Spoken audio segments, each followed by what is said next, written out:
Happy Friday morning, everybody, and thanks for checking into the Trade of Black podcast. I'm your host, Sdales. Who doesn't love Fridays as we gear up towards the summertime? Yes, good to see you. Long week again, but here we are again. Lots to talk about today, including the Executive Vice President of Acreage Holdings, Kate Ols, joins us in just a moment to talk about the Ohio market. Yes, about to go live, so a lot of anticipation as Acreage is classified as one of the top operators that will perform in that state once it's fully up and running. Plus, some interesting news, some updates about Amendment 3 in Florida and the amount of approval it's getting amongst Floridians. So speaking of Floridians, let's welcome in TDR co-host Anthony Varrell here on a Friday morning. Good to see you.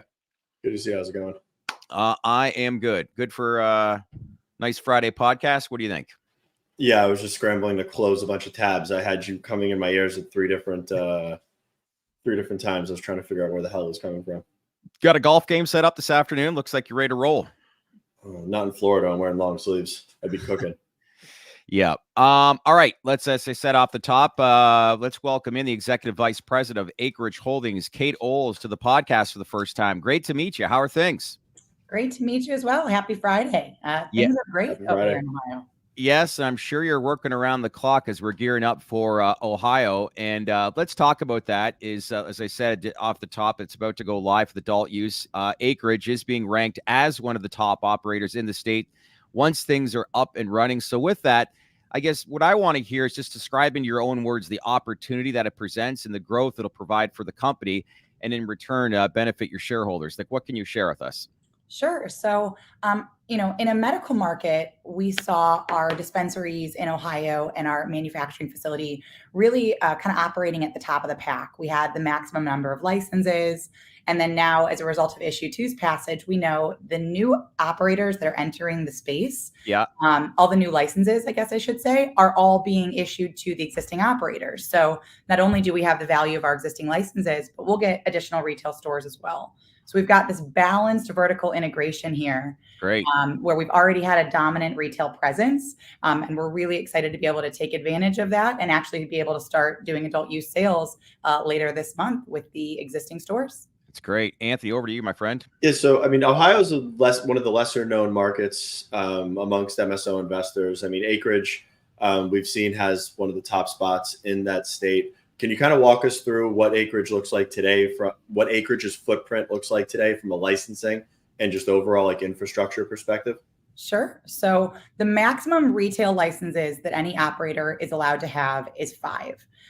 Acreage has had those 5 existing from the first round of applications. So they're what I would call like legacy stores that were here from the very early days in the program. So that's an advantage in itself.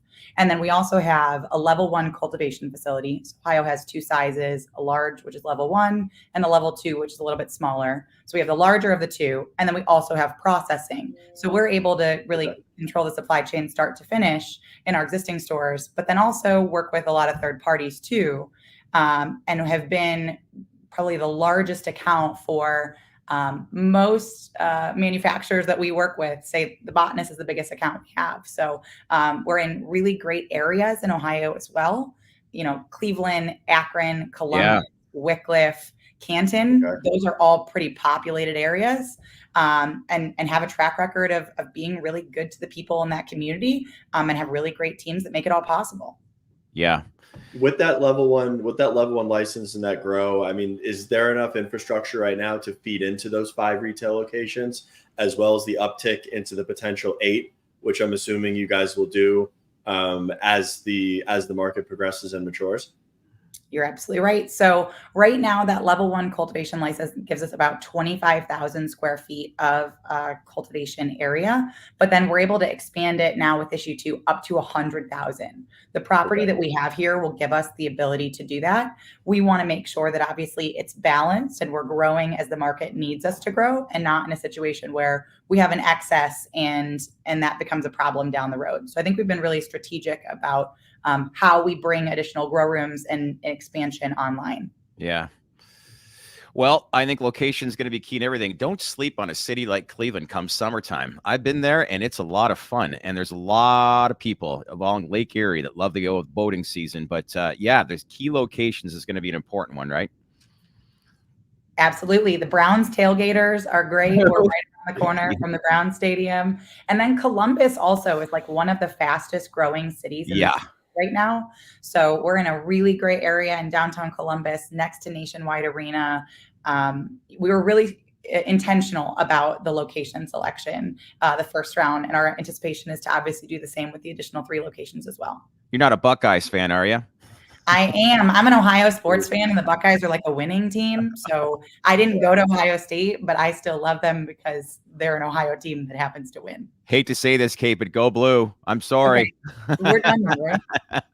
So we've heard a lot about the application process from Med to Rec with the colos and the retail dispensaries. A lot of, I guess, guesses on timing with the application process opening today, and from what we've heard, where it could be as quickly as a week as far as turnaround time and approving.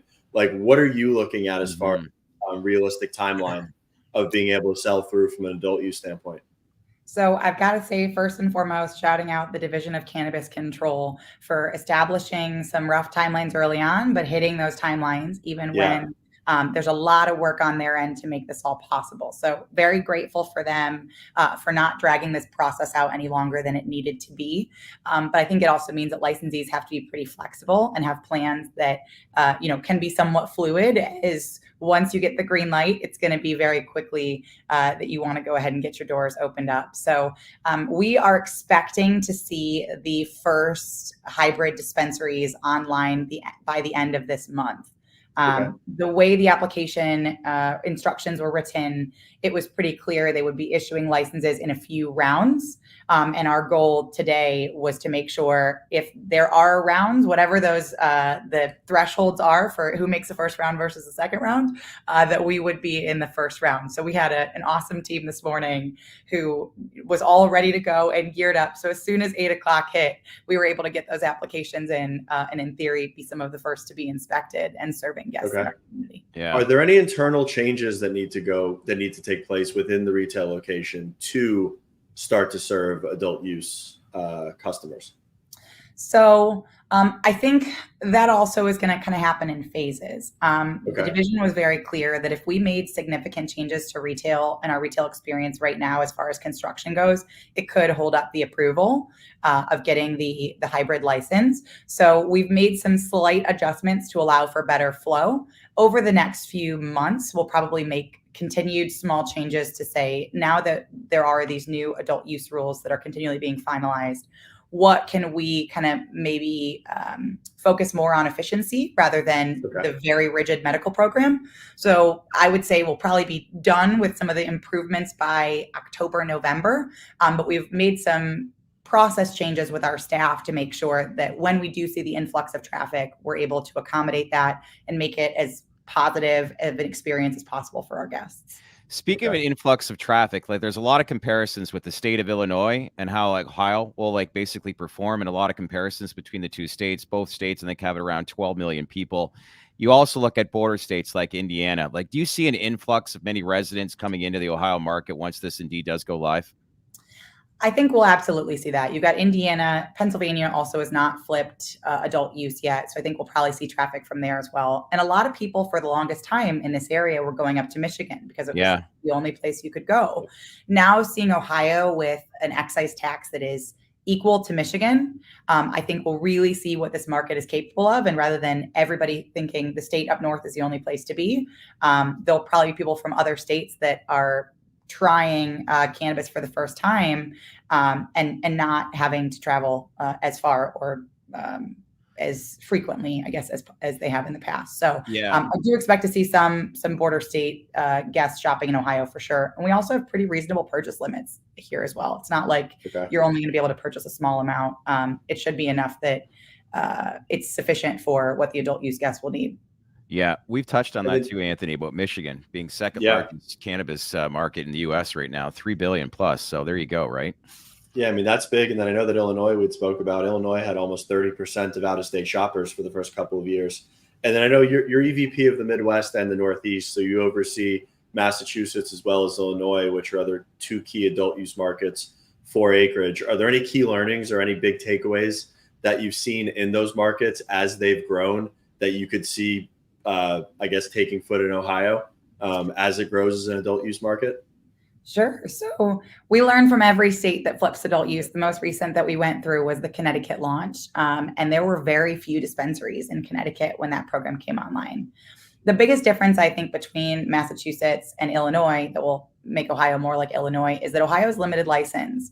In both Michigan and Massachusetts, you had a lot of new operators and a lot of really condensed area with a lot of stores and a lot of competition. Mm-hmm. Whereas both in Ohio and Illinois, it's a limited license market. These first new dispensary licenses that are being issued to existing operators. I think to make it probably a more efficient and quick process for the state because they know how to operate. So I think Ohio will be very much like Illinois in that way, where it's people that have done this before. They've been doing this for the past few years, and I think we'll probably see a pretty smooth launch as a result of that. Okay.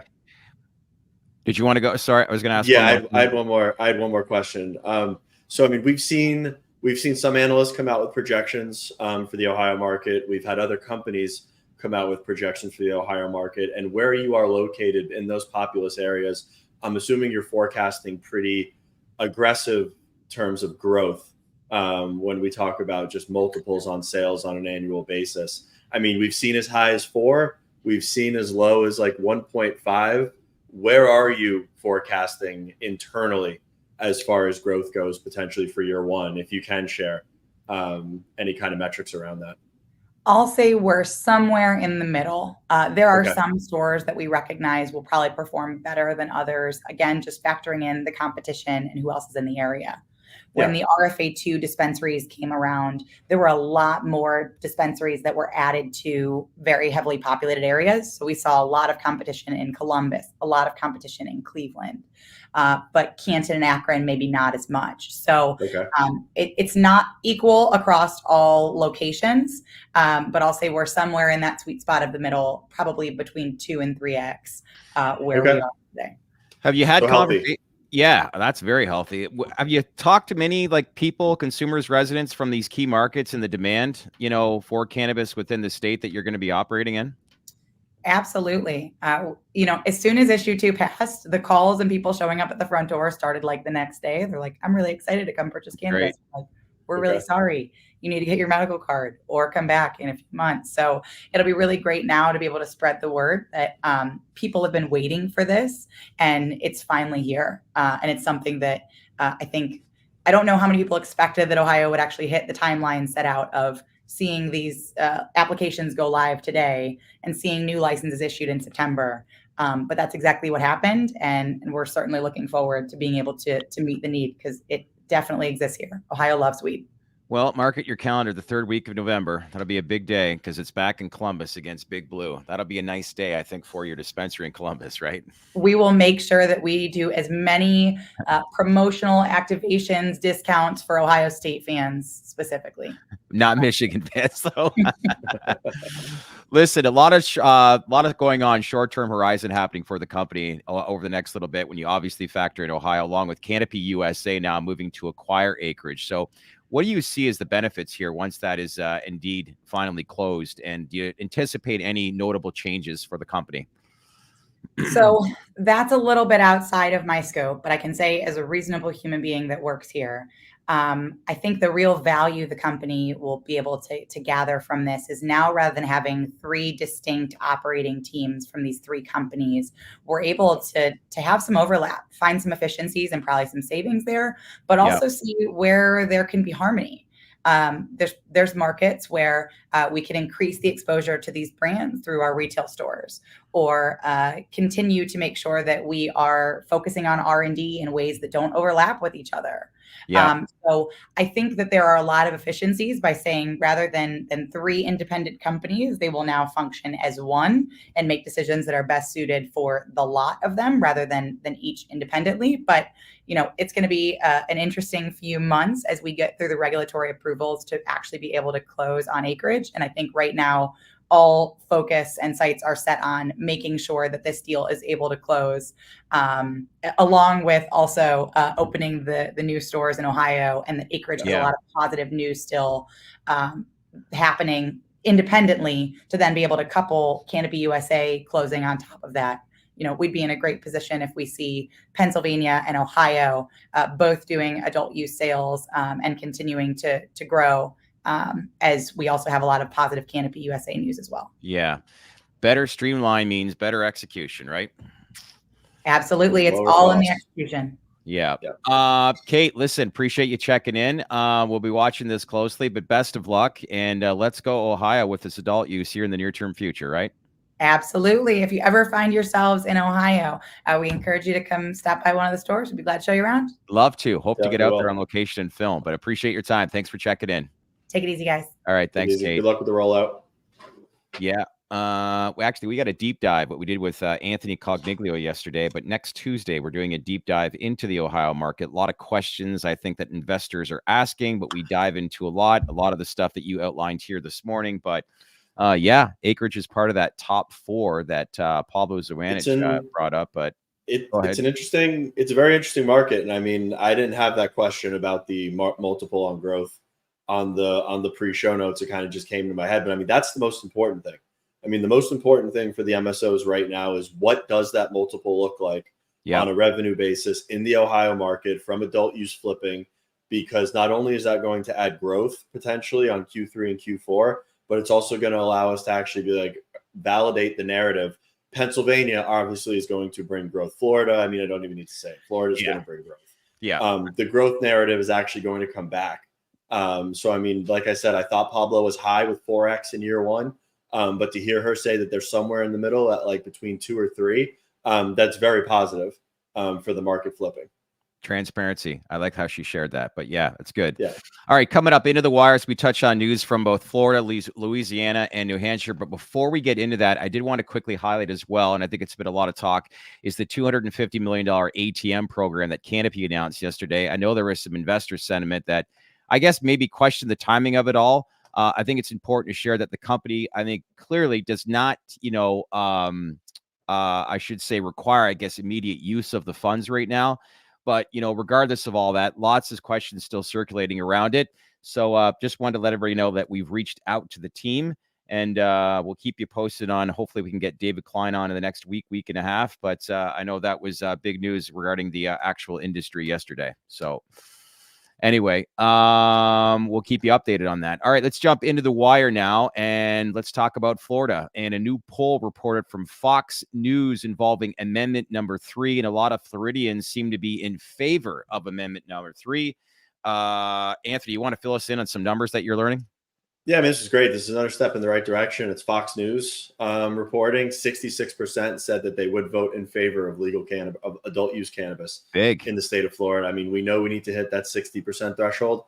66 is great. I want to continue to see that number going up. I want to see like 70%, 71%, 72%, really blowing it out of the water beforehand. That way we give ourselves a cushion when it comes to election day. And I mean, to break it down further, I mean, the yes-no breakdown was total 66 to 32. Dems skewed higher, 76 to 22%. GOP members skewed 57% to 41%. Under 45 was 82% in favor, and 45 plus was 58%, with 76% of Biden voters and 58% of Trump voters saying that they would vote yes. This is positive. It's just another data point to add. I mean, we're going to be keeping close to this as it comes on. But I mean, I'd be willing to bet that the Biden voters are important, because they are going to be needing to get out there. He is down in the polls from an approval rating. And I mean, the fact that they're skewing 78% in favor is very good to see, with the GOP voters being just under 60 at 58%. So, I mean, this is net positive all the way around. 76%, you said, of Biden voters, and 78%. No, you're right. 76%. 76% of Biden voters, which is not surprising. I would expect Biden voters to kind of fall in line with the national average as it relates to the affinity for adult use cannabis, to kind of fall in line with those numbers, which I think on a national scale, it's somewhere between 76 and 80%. Right now, as the acceptability of cannabis as a social issue. Starts and ends with that state when it comes to the federal election, does it not? Yeah, we're going to be a very important state. Extremely important. All right, let's now switch to news from Louisiana. But before we do that, it's Fridays. Let's welcome in our good friend, who's in the Big Apple over the last couple of days. Guap from New York City. How's life in the Big Apple over the last couple of days? I'll get into it at the end of the show, but yeah, New York City is wild when it comes to cannabis. So definitely hang around for the mic drop segment because I'm going to dig into it a little bit. But yeah, under age 45 in Florida, 82%. Wow. So that the idea that this is sort of a generational thing more than a GOP Dems thing. It is a generational thing, though. Yeah. It absolutely is a generational thing. I think we're going to see that in the data, 100%. 100%. 82. I mean, that's... What was the number again that was north of 45 that you shared? Age 45 a lot of those numbers were under 45, 82%, 45 plus 58%. Okay. And 39% was GOP, like Trump voters over 45 years of age. Is that correct? No, those weren't combined. 58% of Trump voters would vote yes. Oh, they would. Yes. Okay. Sorry, I got those mixed up. All right. As I said off the top, let's switch now to Louisiana, involving some lawmakers making several changes to hemp. Man, this topic, hemp, and medical marijuana laws with the goal to crack down on these products. Do you want to elaborate, Anthony, on what I'm referring to by this?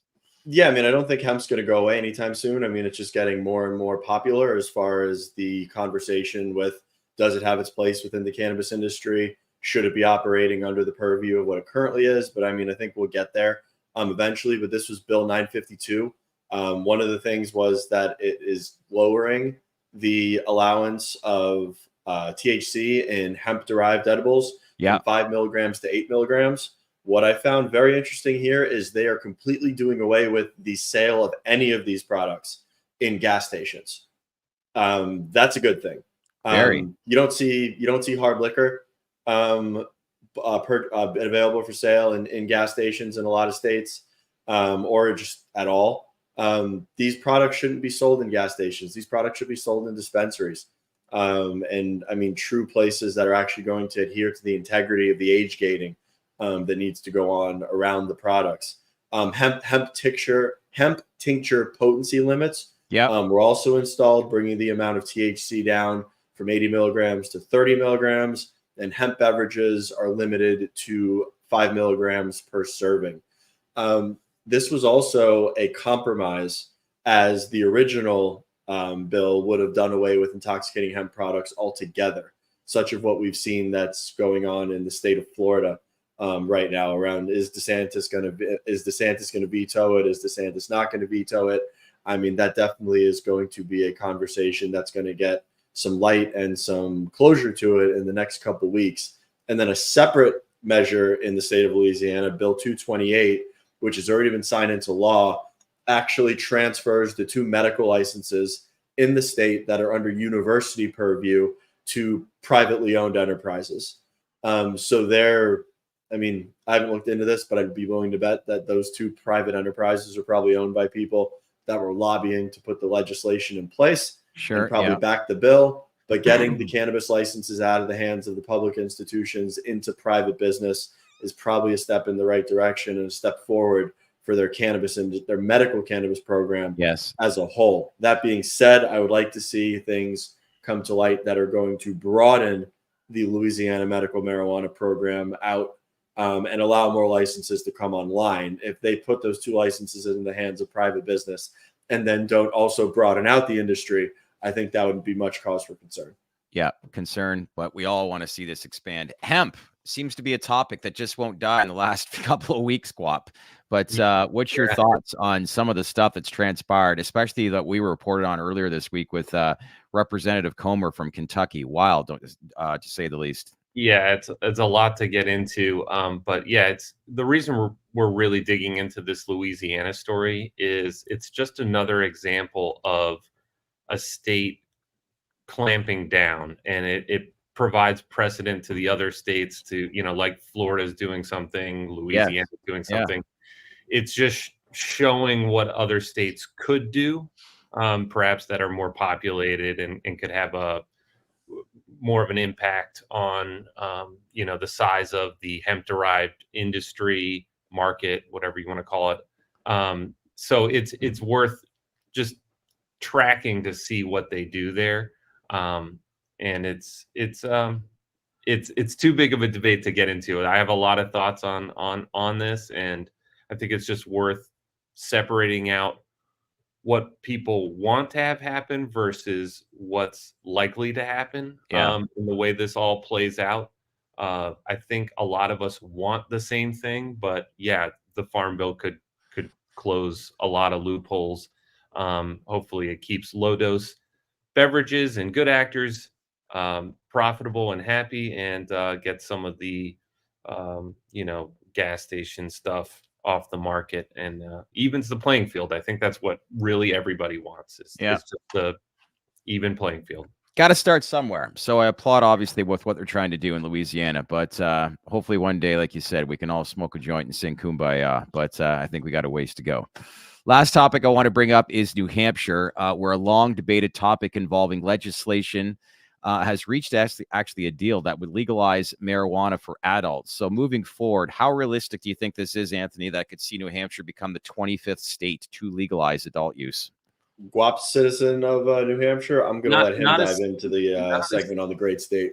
Yeah. So I'm originally from Massachusetts, New Hampshire. So it's kind of funny to track the New Hampshire news because every single state around New Hampshire has adult rec sales. So all that tax revenue is going over the border. Not that it's a heavily populated state or anything, but all that tax revenue, I can assure you, is going over the border or into the traditional market. So it's funny to see them sort of last in the New England area, trying to figure it out. And looking at New Hampshire, they have state-run liquor stores. Very famously, if you go sort of over the border from Massachusetts to New Hampshire, there's a massive liquor store right there. They don't have things like sales tax in New Hampshire. Really? So we would always buy our TVs and cars in New Hampshire. So it's interesting to see how this will play out, because I was always talking about in previous shows, will they have state-run cannabis dispensaries? That sounds weird, right? You have a Schedule 1 federally illegal substance being sold by the state of New Hampshire. Yeah. Because the whole thing with the state-run infrastructure leads back to what Tyler Burline said when he came on Safe Harbor. Bingo. I mean, sure, if the state wants to have state-run infrastructure, they literally can't bank themselves. Their complete financial backing and framework would be put into jeopardy. So I commend them. Please actually launch state-run cannabis shops so they can actually shine light on how the hell they plan to bank them in the future. I've been low-key rooting for that for a while, mentioned it on the state. So just to go back to what actually is happening here, both the House and the Senate has actually come to a compromise. So it's going to go, now that they've come out of the committee chambers, the bill, as agreed upon, is going to go for a vote in both the House and the Senate, and then be placed on the Governor Sununu's desk. He is a Republican. He's not he personally doesn't support legalization. So it kind of rhymes with the Virginia situation a little bit. But he's also come out. It's not all wrapped up in a weird stadium deal like in Virginia. He's come out and said that he would, he understands that this is sort of inevitable. So he may be saying, like, for optics, I don't really support legalization, but then when the thing comes actually to his desk, he'll probably sign it. So what this would do is make it the 25th. Aren't most politicians like that? Yeah. We've talked about it on the show. You have to do that game. So rec sales would start in 2026. It would start with 15 privately owned franchises. So there is going to be some sort of partnership with the state, but it's not going to be state-run dispensaries in this agreed upon bill. So they avoided the thing we were sort of low-key rooting for. Interesting. Possession, would become legal in 26 as well, but decriminalization would go into effect as soon as the bill would be signed. So if you were caught with an ounce on you or something, the criminal penalties would not be as nearly as severe. And so, that's good news for New Hampshire. I'm happy to see them finally agree on something. And, I look forward to this passing and getting to the governor's desk. But, as we've learned with Virginia, do not count on it. There's still a long ways to go. Good to Well, know. it's great to see. I mean, it's great to see that he's being sensible and he understands that it's coming sooner or later. So might as well get on board. I mean, we talk about Ohio. Governor Mike DeWine was very against adult use in the state of Ohio. However, he didn't have the power to veto it. It went to a vote. The vote passed. He respectfully listened to the people. And I mean, he proposed a couple of amendments to the framework. And here we are. Adult sales are pretty much on the precipice of going live in Ohio. I wish more GOP governors like Ron DeSantis would take the same tact as governors like Sununu and DeWine and just understand that it's coming whether you like it or not. So let's just get on board, start to give the people what they want and collect the tax revenue and call it a day, because no one's really getting hurt by the plan. Well, I think you bring up a good point, what the people want. And I think if you ask your question as to whether or not this industry is maturing and growing, this would be big. I said the 25th state, that's now half of American states that would basically legalize adult use, with many other states on the horizon too. You bring up Florida. We're at a turning point. That's very impressive, to say the least, when you stop, look back and say, wow, over half of American states now, U.S. states, have legalized adult use. So onwards and upwards. So you've been in New York the last couple of days. Where are you staying? Right in Manhattan? Yeah, Warwick Hotel. It's a nice, grand old hotel. There've been some famous people coming in here, but yeah, it's a few blocks south of Central Park. So I look forward to, after this podcast, I'm going to pop a live resin edible, walk up there and challenge people to chess. That's amazing. Yeah. See, it's a busy place. It's not my scene per se, but it's I think Central Park kind of redeems it for me, because it's a beautiful place. They've got Wi-Fi throughout. It's a great place to tune in or tune out. And walk around. Seen a few black market dispensaries. Yeah, so I wanted to get into it a little bit. Yeah, I did some on the ground due diligence, and I just wanted to talk about New York City. So is this part of Mic Drop? Yeah. Let's fire up the music. It's time. Arns, let's go, music, buddy. Anyway, come on, Mr. Producer, put on that producer hat. There he is. Good job. All right. Well, greetings, Earthlings. Welcome to New York City. It's wild here. I gotta say, everyone was really excited about New York. Do you remember? I was personally excited because my theory was, once you had legal, regulated, safe cannabis and people from Wall Street could access it, they would finally see that this is a legit industry and growing and has safe products, and kind of win hearts and minds from within New York City. That's what I was excited about. And then we know what happened next, right? Like when the first legal dispensary came out, open, there were already 1,000 illegal ones. And there's been quite a fallout since. Director of comms for the OCM left. The executive director just resigned. So it's been a bit of a mess. Currently, so that's the past, just briefly. Present, there's 132 legal dispensaries in the state of New York. 24 of them are actually in New York City. There's a handful in Brooklyn, Queens, Bronx, etc. But did you go to any of the legal ones? Oh yeah. I'm about to tell you. I just want to give you some stats, and then I'll tell you what happened. So the only way to know if it's a legal dispensary is they do have a little sort of tag with a QR code on the front of the dispensary, or you go to like cannabis.ny.gov to find out where the locations are. But if you go to Google and you type in dispensary near me, you get as many results as like diners, let's say.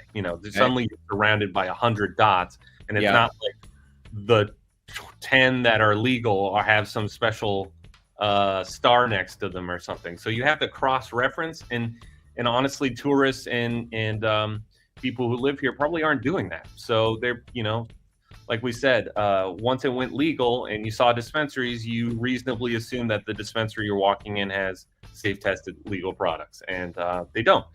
But let's talk about the legal aspect. What's that?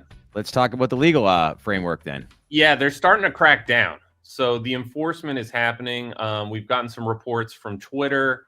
I walked by probably 10 illegal dispensaries, just made a point to walk from Central Park all the way down to Union Square and hit a bunch of these dots on Google Maps. And yeah, I would say half of them were shuttered with notices of seizure on them. Some of them were sort of half open, if that makes sense. They would have like the gate half down or the doors locked and some guy kind of standing outside. And if you said, hey, can I go in the store, they would unlock the doors and let you in, kind of like what we saw in DC. Really? Yeah. So, but yeah, you see a lot of products in there. Some of the brands you definitely recognize. I don't want to name names or anything, but you see Stizzy carts are everywhere, right? Like it's just insane. Yeah. And some of them I saw, I showed up and they had a little sign that said no THC. So I get the feeling that they were sort of smoke shop, vape shops that saw the writing on the wall and decided to stop selling those products to avoid getting, locked and closed. So, yeah, it's been interesting. I would say, some of the crazy stuff I've seen. I mean, you get people walking around with joints in their mouths, walking right past police officers. I saw it several times. They don't care. And a friend of a friend. I do that. I do that when I go to New York. Yeah. When I go to New York. Friend of a or friend. Toronto. Yeah, a friend of a friend is NYPD, and he told my friend that they just they got better things to do than to hassle people for public consumption. That's true. Yeah.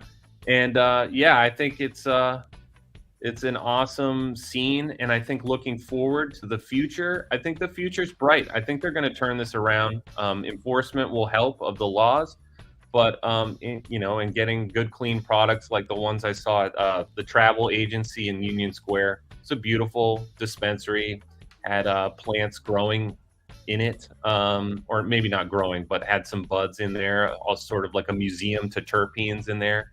And the people were very helpful when I asked. I said, I want live resin. I don't want distillate. I don't want anything like that. They were helpful and they knew their stuff. So that's the kind of stuff we need more of and less of the vape shops making the whole industry look a little shady. Well, I appreciate you being on the ground in the Big Apple wearing it looks like an Anaheim Mighty Ducks hockey jersey. Is that correct? Yeah, I'm wearing Oh, no. No, that's Oregon. Ducks. That's the Oregon Ducks. Number 10 Oregon Ducks. I'm not a huge fan or anything. I'm a fan of the Packers. I'm a fan of Brazil. No sports. Yellow and green. I'm pretty much wearing the jersey. Well, that's interesting. I'm glad to get some feedback just to see people walking the streets and saying that, I believe that this is going to change. What a market. It's just, I was thinking about this the other day and I'm just like, California and New York, if you would have said 10, 15 years ago as to how big these cannabis markets would be in the U.S., and yet they are the most complicated states and perhaps the two biggest. They are the two biggest in the entire country. But let's hope Florida leads with their best foot forward come next fall, because all eyes will be on that state. But listen, appreciate you walking around the Big Apple and getting a good feel for it. And as I said earlier, onwards and upwards. Special hello going out to the Dank Informer, Christopher Brady, Ben Lubin. Hopefully I'm pronouncing that last name correctly. You guys are always checking in online in almost every podcast. Lucifer as well. Happy Friday. Had some interesting stats here. Anthony Gambino writes, I predict in Florida it's going to be 71.2%. I hope you're correct. I know. I hope he's right. Yeah. I sure as hell hope he's right. That'd be great. You think we get to 70? You think we get to 70 like you outlined? No. I realistically think on election day it's going to be somewhere between 62 and 65. That's if we compete. That's if we continue to poll 66, 67 and above. If we see that number retract, it could be like a 60.2, 61. Chris Brady predicts over 85%. Yeah, that's not happening. I can assure you that's not happening. But there is one thing that I read this morning that I think I just wanted to bring up. Yeah. The U.S. Senate passed a bill resolving trying to get somebody out of Russian custody that's a U.S. citizen. So this man traveled to Russia, who was a medical patient, I'm pretty sure, in Virginia. Okay. He traveled to Russia with a half ounce of flour in his bag. That is one of the worst ideas you could possibly have. Yeah. I don't travel from Florida to New York with cannabis in my bag. Who would Don't do go that? abroad. Well, I know who else. Someone Brittany that's Griner. in jail. Also, Brittany Griner. But don't travel abroad to countries that have very strict drug laws with your cannabis. Your medical card in the state of Florida and your medical card in the state of Pennsylvania does not have reciprocity on Russian soil. You will go to jail if you show up with a half ounce of weed in your bag and you got an American passport in Russia. Just know your surroundings and be smarter than that. Like this stuff, this kind of stuff is ridiculous. Yeah. Want to give you guys a heads up too. Anthony and I actually are going to be on a plane flying to Toronto in 2 weeks. And one of the days while we're there, we're actually going to be, I think it's the Parliament location in Toronto, but we're going to be actually filming inside one of the Canna Cabana High Tide dispensaries, which I'm sure a lot of our viewers out there are going to like. But always hear a lot of great stories regarding High Tide. We continue to do so, even amongst people like Dan Aarons highlighting High Tide this past Monday. So like what they're doing. I thought it was interesting, too, to highlight that YOLO ETF and how it's been performing this year, as we touched on MSO's Mondays. But all in all, decent week. I haven't even looked at the markets at all, but, they're starting to turn red. Yeah. Well, I'm just going to close my eyes and wake up post Labor Day. But in the meantime, we'll continue to give you information. Yeah, go check out the weekly uptrend on the High Tide chart if you want to see something actually going up. Yes. As well, I also wanted to mention that Verano, MariMed, TrueLeaf, Green Thumb, and CureLeaf reports are now available within our Baked In newsletter. So if you haven't done so already, please make sure, click on the link right here in the live stream comment section. We'll add it in the description below once we're off here today. And you can also find it by logging on to thedalesreport.com to get all those reports designed specifically for you. Please, if you can, smash that like button, leave lots of comments. Let us know how we're doing as a podcast. Yes, it's a little bit slower this time of year, but still lots to talk about with Ohio on deck. And what do you think are the top 4 companies that you think will operate, or top 5 companies in the States? We'd love to hear your feedback. Gents, in the meantime, enjoy the rest of your day, and we'll see you back here market close on Monday at 4 o'clock. Yep. Oh, by the way, one last thing. Small Cap Sunday. We got our cannabis pick of the week, Sunday night, 8 o'clock with me and the professor, Bill McNarland. Log on Sunday night, 8 o'clock. We'll give you updates on the next 4 to 5 companies that we like and why that you're unaware of, including our cannabis pick of the week. Yeah, leave a comment below. Who do you want us to be our cannabis pick of the week? Let us know and we'll cover it. Gents, take care.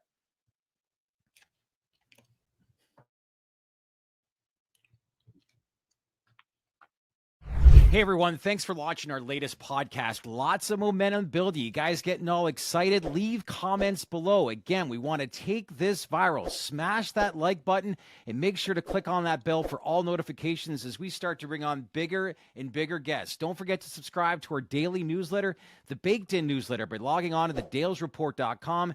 And we want to take this viral, as I said, and make this community grow. So make sure to subscribe on that channel, because we wouldn't be here without you. Thanks again, everyone, for watching.